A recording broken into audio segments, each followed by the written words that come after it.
નમસ્તે બાળમિત્રો.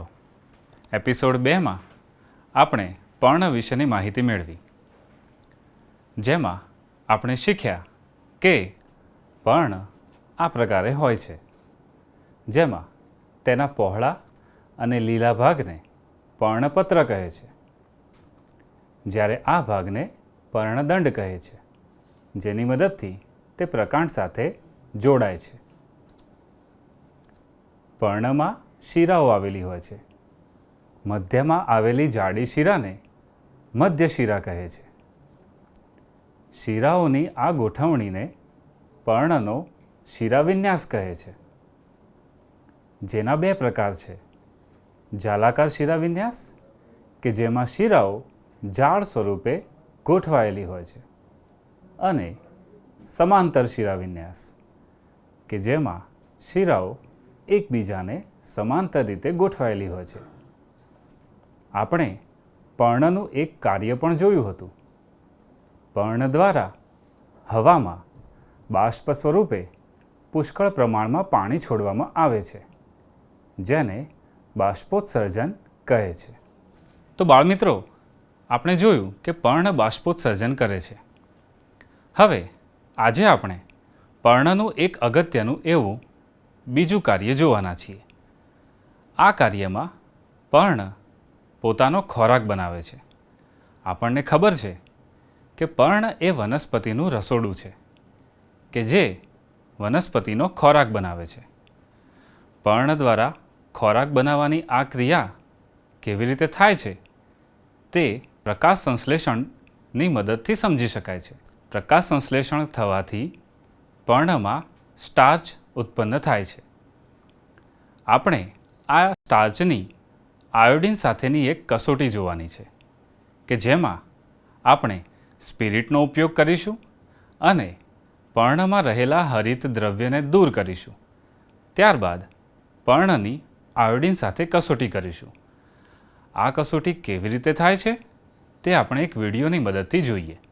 આ માટે આપણી આસપાસ મળી આવતી વનસ્પતિનું કોઈ એક પર્ણ લઈએ અને તેને ઉકળતા પાણીમાં થોડો સમય રહેવા દઈએ. જુઓ,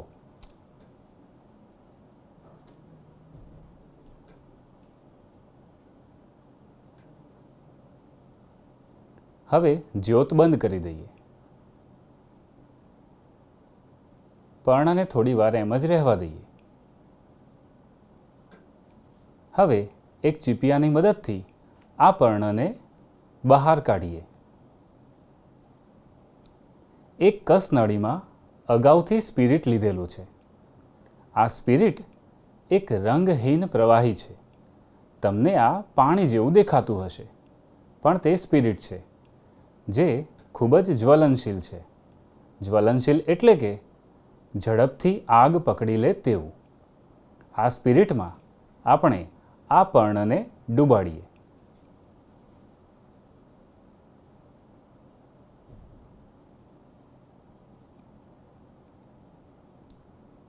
હવે આ કસનળીને ગરમ પાણીમાં દાખલ કરીએ. સ્પિરિટને આપણે સીધું જ જ્યોત પર ગરમ કરી શકતા નથી. કેમ? તો અગાઉ કહ્યું તેમ સ્પિરિટ એ જ્વલનશીલ પ્રવાહી છે. તેને ગરમ કરવા માટે ગરમ પાણીમાં દાખલ કરીએ છીએ. જો સ્પિરિટ ઉકળી રહ્યું છે અને પર્ણમાં રહેલું હરિત દ્રવ્ય સ્પિરિટમાં દ્રાવ્ય થઈ રહ્યું છે. હવે હરિત દ્રવ્ય ધરાવતું સ્પિરિટ, જે લીલા રંગનું પ્રવાહી બની ગયું છે, તેને અલગ કરી લઈએ. પર્ણને ગરમ પાણીમાં દાખલ કરી સાફ કરી લઈએ. જુઓ, તમને પર્ણનો લીલો રંગ કંઈક પ્રમાણમાં ઓછો થયેલો જણાશે. આવું કેમ થયું હશે? તો પર્ણનું હરિત દ્રવ્ય સ્પિરિટમાં દ્રાવ્ય થયું છે, માટે આમ થયેલું છે. હવે તેને એક સફેદ ડીશ પર મૂકીએ. આયોડિનના થોડાક ટીપાં આ પર્ણ પર મૂકીએ. આયોડિન આછા પીળા રંગનું પ્રવાહી હોય છે. તે સ્ટાર્ચ સાથે કાળો ભૂરો રંગ આપે છે. તેવું આપણે પ્રકરણ 2માં ખાદ્ય પદાર્થોમાં સ્ટાર્ચની હાજરીની કસોટી કરવા માટે આયોડિન કસોટીમાં શીખી ગયા છીએ. જુઓ, કાળો ભૂરો રંગ જોવા મળે છે. તો બાળમિત્રો, તમે જોયું ને કે પર્ણમાં સ્ટાર્ચ હાજર છે તેવી કસોટી આપણે કરી અને તેની સાબિતી પણ મેળવી. આયોડિનના દ્રાવણ સાથે તે કાળો ભૂરો રંગ આપે છે. આ સ્ટાર્ચ પર્ણમાં આવ્યું ક્યાંથી હશે? આ પ્રશ્નનો જવાબ આપણને પ્રકાશ સંશ્લેષણની ક્રિયા આપે છે કે જે પર્ણનું અગત્યનું કાર્ય છે. પર્ણ દ્વારા સૂર્યપ્રકાશની હાજરીમાં હવામાં રહેલા કાર્બન ડાયોક્સાઇડ અને મૂળ દ્વારા શોષાયેલા પાણી અને ખનિજ ક્ષારનો ઉપયોગ કરીને સ્ટાર્ચ બનાવવામાં આવે છે. આ પ્રક્રિયામાં ઓક્સિજન વાયુ મુક્ત થાય છે તથા પાણીની બાષ્પ પણ મુક્ત થાય છે, જે ઘટનાને આપણે પ્રકાશ સંશ્લેષણ કહીએ છીએ. તો બાળમિત્રો, આપણે જોયું કે પર્ણ બાષ્પોત્સર્જન કરે છે અને પ્રકાશ સંશ્લેષણ પણ કરે છે. ખરા અર્થમાં જોઈએ તો આ બંને ક્રિયાઓ એક સાથે જ થાય છે. પ્રકાશ સંશ્લેષણ થાય ત્યારે જ બાષ્પોત્સર્જન પણ થાય છે. આ થઈ પર્ણની વાત. હવે આપણે મૂળ વિશેની વાત સમજીએ. અગાઉ આપણે એક આકૃતિમાં રંગ પૂર્યા હતા. જોઈએ, આ વનસ્પતિની લાક્ષણિક આકૃતિ છે, જેમાં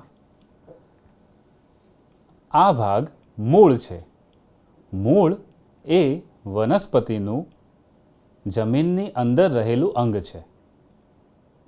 આ પ્રકાંડ છે, આ પર્ણ છે અને આ પુષ્પ છે. તો હવે આપણે મૂળ વિશે માહિતી મેળવીશું. બાળમિત્રો, મૂળ વિશે માહિતી મેળવવા માટે આપણે આપણી આસપાસ ઉગી નીકળી હોય તેવી વનસ્પતિના મૂળ તપાસવાના છે.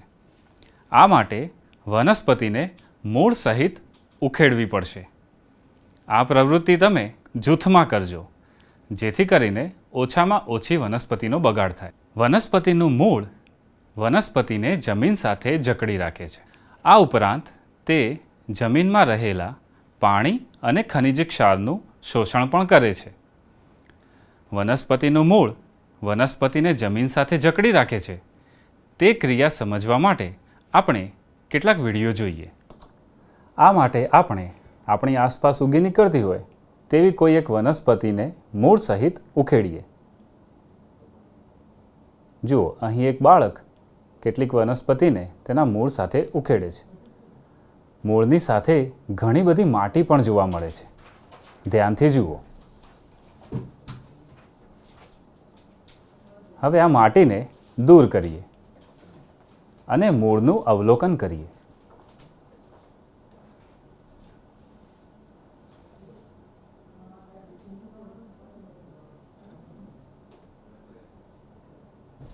જુઓ, મૂળ કેવું જોવા મળે છે? તમારે પણ આ પ્રવૃત્તિ કરવાની છે. એક અન્ય વનસ્પતિ કે જેને આપણે ઘાસ અથવા નીંદણ કહીએ છીએ, તેને મૂળ સહિત ઉખેડીએ. જુઓ, અહીં પણ મૂળની સાથે ઘણી બધી માટી બહાર આવે છે. મૂળનું અવલોકન કરીએ.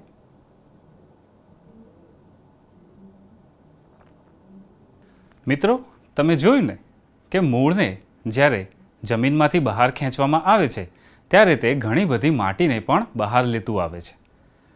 આનો અર્થ એ થયો કે મૂળ એ વનસ્પતિને જમીન સાથે જકડી રાખે છે. આ થયું મૂળનું કાર્ય. હવે આપણે મૂળના પ્રકાર વિશે સમજ મેળવીએ. મૂળના મુખ્યત્વે 2 પ્રકાર છે: સોટી મૂળ અને તંતુ મૂળ.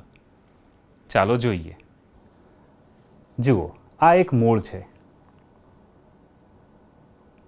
જેમાં તમે એક મુખ્ય મૂળ જોઈ શકો છો, જેને સોટી મૂળ કહે છે, અને તેની આસપાસ નાના નાના પાર્શ્વ મૂળ છે.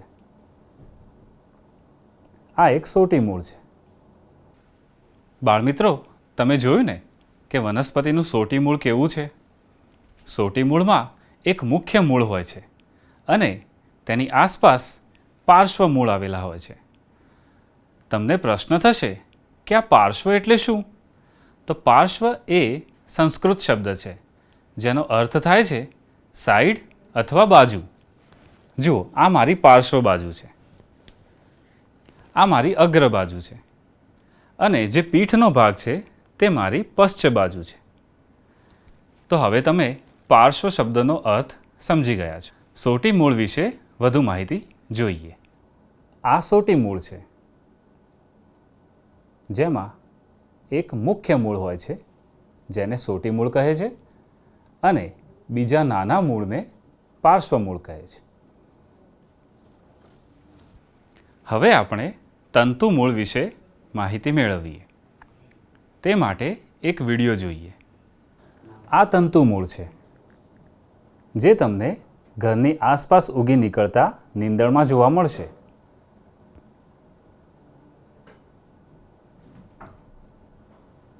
તંતુ મૂળમાં બધા મૂળ સમાન હોય છે. અહીં કોઈ મુખ્ય મૂળ જેવી રચના હોતી નથી. તંતુ મૂળમાં બધા જ મૂળ એક સમાન હોય છે. આવું મૂળ તમને બાજરી જેવી વનસ્પતિમાં જોવા મળશે. બાળમિત્રો, તમે અનુભવ્યું હશે કે તંતુ મૂળ ધરાવતી વનસ્પતિને મૂળ સહિત ઉખેડવી સરળ હતી. આવું કેમ? તંતુ મૂળ ધરાવતી વનસ્પતિ સોટી મૂળ ધરાવતી વનસ્પતિની સરખામણીમાં જમીન સાથે ઓછી જકડાયેલી હોય છે. માટે બાજરી અને જુવાર જેવી વનસ્પતિ ઘણી વખતે વધુ વરસાદ અથવા પવન આવે તો પડી જતી હોય છે. તમે પણ તમારા ખેતરમાં આ પ્રમાણે થતું જોયું હશે.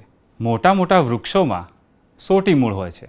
વૃક્ષો આ પ્રમાણે અતિવૃષ્ટિ કે પવન આવવાથી પડી જતા નથી કારણ કે તેઓ સોટી મૂળ ધરાવે છે અને સોટી મૂળ ધરાવતી વનસ્પતિ જમીન સાથે તંતુ મૂળ ધરાવતી વનસ્પતિની સરખામણીમાં વધુ સારી રીતે જકડાયેલી હોય છે. બાળમિત્રો, આ થઈ મૂળના પ્રકારો વિશેની વાત. શું મૂળના પ્રકારોનો સંબંધ વનસ્પતિના પર્ણવિન્યાસ સાથે હશે? શું આવું અવલોકન તમે મૂળનું અવલોકન કરતી વખતે નોંધ્યું હતું? ચાલો એક વિડીયો જોઈએ. આ વનસ્પતિનું નામ બાજરી છે જેના પર્ણમાં તમને સમાંતર શિરાવિન્યાસ જોવા મળશે. હવે તેને મૂળ સહિત ઉખેડીએ અને તેના મૂળનો અભ્યાસ કરીએ તથા તેનો પ્રકાર પણ નોંધીએ. જુઓ, ઘણી બધી માટી પણ સાથે બહાર આવે છે. માટીને અલગ કરી અને મૂળ જોઈએ.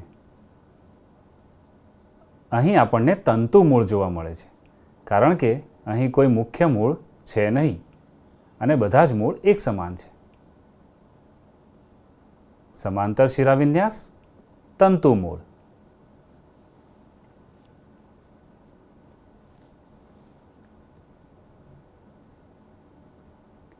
આ વનસ્પતિનું નામ ડમરો છે.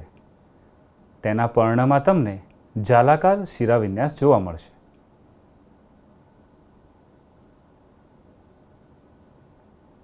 હવે તેના મૂળનો અભ્યાસ કરીએ અને જોઈએ કે તે સોટી મૂળ છે કે તંતુ મૂળ. જુઓ, આ સોટી મૂળ છે કારણ કે અહીં એક મુખ્ય મૂળ છે અને બીજા નાના પાર્શ્વ મૂળ છે. જાલાકાર શિરાવિન્યાસ, સોટી મૂળ. આ નીંદણ અથવા ઘાસ તરીકે ઓળખાતી વનસ્પતિ છે. તેના પર્ણમાં તમે ધ્યાનથી જોશો તો તમને સમાંતર શિરાવિન્યાસ જોવા મળશે. ધ્યાનથી જુઓ.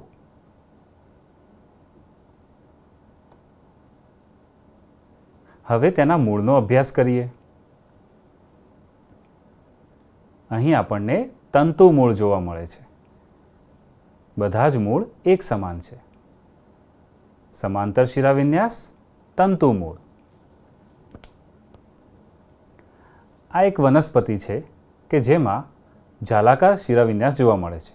શું તમે અનુમાન કરી શકો કે અહીં કેવું મૂળ હશે? સોટી મૂળ કે તંતુ મૂળ? બરાબર, તમે સાચા છો. અહીં સોટી મૂળ જોવા મળે છે. અહીં એક મુખ્ય મૂળ છે અને બીજા નાના પાર્શ્વ મૂળ છે. જાલાકાર શિરાવિન્યાસ, સોટી મૂળ. તો બાળમિત્રો, તમે જોયું ને કે જે વનસ્પતિ સમાંતર શિરાવિન્યાસ ધરાવે છે તેમાં તંતુ મૂળ જોવા મળે છે અને જે વનસ્પતિ જાલાકાર શિરાવિન્યાસ ધરાવે છે તેમાં સોટી મૂળ જોવા મળે છે. આમ આપણે પર્ણનું એક કાર્ય, મૂળના કાર્ય, મૂળના પ્રકાર અને પર્ણના શિરાવિન્યાસ સાથે મૂળના પ્રકારના સંબંધ વિશે માહિતી મેળવી. વધુ આપણે આવતા એપિસોડમાં શીખીશું. આભાર.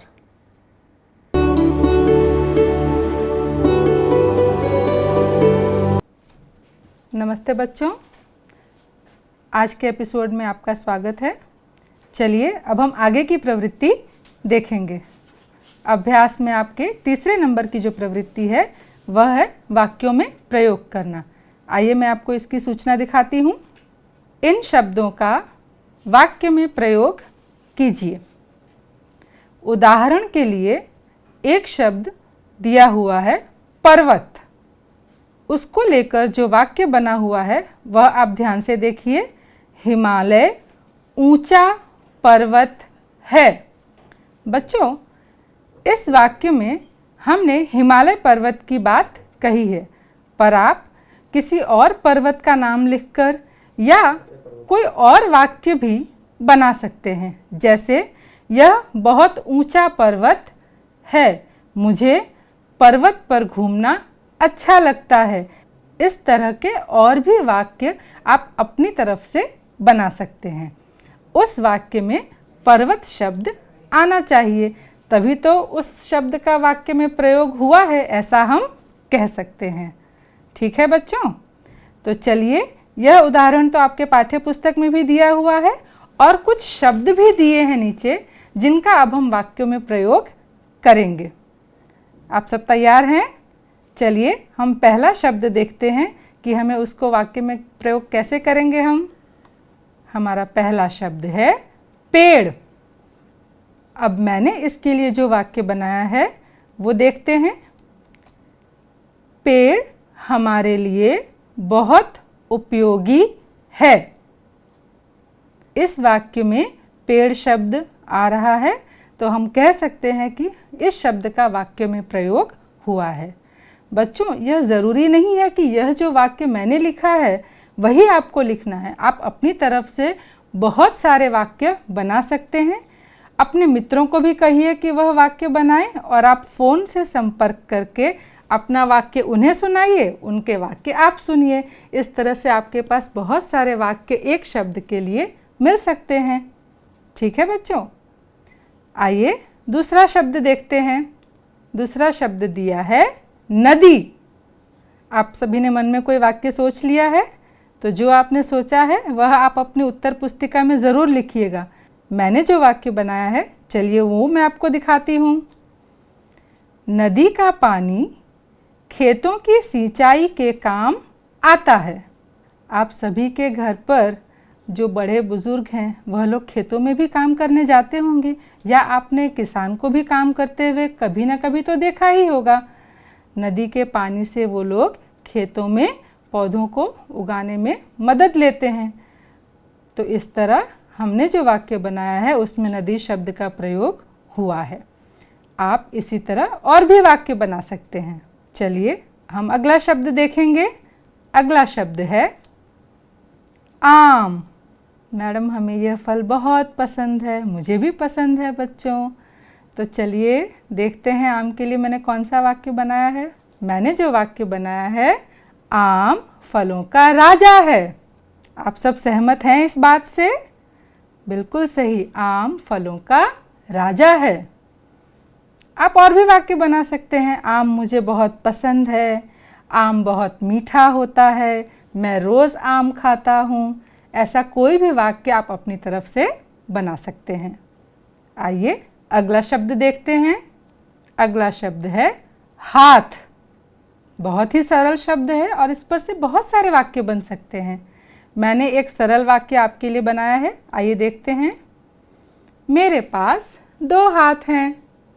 बहुत ही सरल वाक्य है, मेरे पास 2 हाथ हैं। आप और भी वाक्य बना सकते हैं। यह प्रवृत्ति बहुत ही सरल है। आइए अगला शब्द देखते हैं। अगला शब्द है मकान। चलिए इस पर से हम एक वाक्य बनाते हैं। मेरा मकान सड़क के किनारे है। और भी वाक्य आप बना सकते हैं, सोचिए। जैसे मैंने एक और वाक्य सोचा है, मेरा मकान बहुत ही सुंदर है। मेरे मकान में लाल रंग किया गया है। ऐसे कोई भी वाक्य आप बना सकते हैं, पर आपको यह ध्यान रखना है बच्चों कि मकान शब्द उस वाक्य में ज़रूर आना चाहिए। चलिए अगला शब्द देखते हैं। अगला शब्द है खिलौना। खिलौने आप सभी को पसंद हैं, तो इसके तो बहुत सुंदर सुंदर वाक्य आप सभी बना पाएंगे। चलिए मेरा वाक्य देखते हैं। मैंने जो लिखा है आपके लिए, मेरे पास लाल रंग का खिलौना है। आप इसी तरह से और भी वाक्य ज़रूर बनाइए। और बच्चों, वाक्य बनाकर अपने माता पिता को सुनाइए, अपने दोस्तों से को भी सुनाइए। आपके घर में यदि आपकी बड़ी दीदी है, बड़ा भाई है, तो उसे भी आप सुनाइए और उनसे भी वाक्य बनाने को कहिए। तो आपके पास बहुत सारे वाक्य हो जाएंगे जिन्हें आप लिखिए और घर पर ज़रूर पढ़िए। इससे आपकी जो पढ़ने की शक्ति है वह भी बढ़ेगी और आप खूब अच्छे से वाक्यों को पढ़ पाएंगे। तो बच्चों, हमने अभी तक 2 प्रवृत्तियां कर ली हैं। पहली प्रवृत्ति जो हमने की वह क्या थी? वाक्य में से फल और सब्जियों के नाम ढूंढे हमने। और जो हमने दूसरी प्रवृत्ति की वह शब्दों का वाक्यों में प्रयोग। यह दोनों प्रवृत्ति आप खूब अच्छे से समझ चुके हैं। आपके पाठ्यपुस्तक में एक चित्र दिया हुआ है जिसमें से पक्षियों और प्राणियों को आपको पहचानना है। तो यह आपको घर पर अपने आप करना है। आप सभी उस चित्र में रंग भी भर सकते हैं और पशु और पक्षी उनको अलग पहचानिए और उनके नाम अपनी आप नोटबुक में लिखिए। और याद रखिए बच्चों, जब आप शब्द लिखेंगे तो मात्रा बिल्कुल सही होनी चाहिए। यदि आपको नहीं आता है तो आप अपने मित्रों से पूछिए। आप अपने शिक्षक को फ़ोन भी कर सकते हैं, क्योंकि आप स्कूल तो नहीं जा रहे हैं, लेकिन फ़ोन पर आप उनसे बात कर सकते हैं। पर गलत शब्द मत लिखिएगा, ठीक है बच्चों। चलिए आगे हम एक और प्रवृत्ति देखते हैं जिसमें आपको बहुत आनंद आएगा। हमारी दूसरी प्रवृत्ति में जो सूचना दी गई है वह ध्यान से पढ़िए बच्चों। पढ़कर कोष्ठक में उचित शब्द लिखिए। चलिए देखते हैं इस प्रवृत्ति में हमें क्या करना है। बच्चों, इस प्रवृत्ति में आपकी पाठ्यपुस्तक में यह 4 वाक्य दिए गए हैं जो आप सामने देख रहे हैं, और प्रत्येक वाक्य के आगे एक कोष्ठक बना हुआ है। तो उस कोष्ठक में आपको इसका उत्तर लिखना है। पहला वाक्य है, किसी को जाने के लिए कहना। मोहन तू जा। मैंने यह वाक्य बोला, इसमें कौन सा शब्द ये दर्शाता है कि मोहन को जाना है? जा, बिल्कुल सही। तो इस वाक्य के लिए कोष्ठक में हम जो उत्तर लिखेंगे वह है जा। ज पर आ की मात्रा लगा देंगे और हमारे पास शब्द बन जाएगा जा। आप सभी को समझ में आ रहा है बच्चों? ध्यान से पढ़िए, जा। बच्चों, हमें यहाँ शब्द मिला है जा। अब आप सोचेंगे जा कोई शब्द तो नहीं है, पर बच्चों जा एक क्रियावाचक शब्द है जिसमें हम कोई क्रिया करने को कह रहे हैं। मैंने जो आपसे वाक्य कहा था, मोहन तू जा, तो मैंने मोहन को क्या करने के लिए कहा? मैंने मोहन को जाने के लिए कहा। जाना एक क्रिया है, इसीलिए जो जा शब्द हमने कोष्ठक में लिखा है वह एक क्रियावाचक शब्द है और इसीलिए हम उसे शब्द कहेंगे। तो हमारे पहले वाक्य का उत्तर है जा। हमारे दूसरे शब्द हैं जीवन, प्राण। 2 शब्द दिए गए हैं, उसके लिए हम उचित शब्द कौन सा लिखेंगे? सोचिए बच्चों, किसी में जीवन है, किसी में प्राण है। जो वस्तुएं सजीव हैं उनमें क्या होती है? कौन सा शब्द लिख सकते हैं हम? सोचिए। चलिए उत्तर देखिए। हम लिख सकते हैं जा न। दोनों वर्णों को मिलाकर कौन सा शब्द बन रहा है बच्चों? जान। ध्यान से देखिए, पहले कोष्ठक में हमने लिखा है जा, दूसरे कोष्ठक में लिखा है न। अब इन दोनों वर्णों को मिलाइए, हमें कौन सा शब्द मिला है बच्चों? जान। आप मेरे साथ बोलिए, जान। बिल्कुल सही। आइए तीसरा वाक्य देखते हैं। तीसरा वाक्य हमें दिया हुआ है राजा जनक की पुत्री। आप जानते हैं राजा जनक कौन है? आपने रामायण तो देखी होगी। लॉकडाउन में रामायण धारावाहिक आपने देखा होगा। उसमें राम की पत्नी जो सीता थी, उनके पिता का नाम है जनक। तो राजा जनक की पुत्री कौन हुई? सोचिए। यदि आप सीता शब्द सोच रहे हैं तो वह भी सही है, लेकिन उनका एक और नाम है। कौन जानता है? चलिए सोचिए। और यदि मेरा उत्तर आपके उत्तर के साथ बिल्कुल सही मेल खाता है तो आप अपनी पीठ ज़रूर थपथपाइए। चलिए देखिए मैंने कौन सा शब्द लिखा है। जा न की। तीनों वर्णों को मिलाइए बच्चों। जा न की, जानकी। तो सीता का दूसरा नाम जानकी भी था, क्योंकि वे राजा जनक की पुत्री थी। ध्यान से पढ़िए बच्चों, जानकी। चलिए अब हम अपना अंतिम वाक्य देखते हैं। क्या लिखा है? प्राणी, पशु, जीवधारी। इसे वाक्य नहीं, हम शब्द कहेंगे। उनका दूसरा नाम क्या हो सकता है? उनके लिए हम क्या उचित शब्द लिख सकते हैं बच्चों? सोचिए। बहुत ही सरल है। उस शब्द का उपयोग आप रोज़ प्रतिदिन अपने जीवन में करते ही हैं। सोचिए। सब बच्चे घर पर कह रहे हैं मैडम जवाब दीजिए, हमने तो सोच लिया है। तो चलिए मैं उत्तर देती हूँ आपको। मिलाइए अपना उत्तर। जा न व र। इन चारों वर्णों को मिलाकर हमें कौन सा शब्द मिलेगा बच्चों? जानवर। बिल्कुल सही। मेरे साथ बोलिए, जानवर।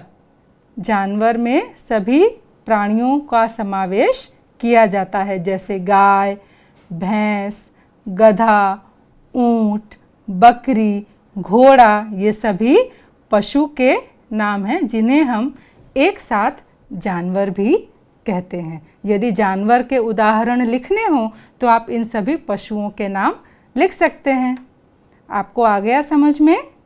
बच्चों, हमने आज 3 प्रवृत्तियाँ की हैं। इस प्रवृत्ति से भी पहले आपके पाठ्य पुस्तक में 2 चित्र दिए हैं, जिनमें क्या भेद है यह आपको लिखना है। आप अपने पाठ्य पुस्तक में देखिए, 2 चित्र अलग अलग कोष्ठक में दिए गए हैं। उन चित्रों में बहुत छोटे छोटे ऐसे भेद हैं जो एकदम से देखने पर आपको नहीं मिलेंगे। आपको बहुत ही ध्यान से देखना पड़ेगा और फिर बताना पड़ेगा कि दोनों चित्रों में क्या भिन्नता है। तो यह काम आपको घर पर खुद करना है। तो आशा करती हूँ आपको तीनों प्रवृत्तियाँ अच्छे से समझ में आ गई हैं। इन सभी प्रवृत्तियों को आप घर पर लिखेंगे, वाक्यों को पढ़ेंगे और साथ में सुरक्षित भी रहेंगे। नमस्ते।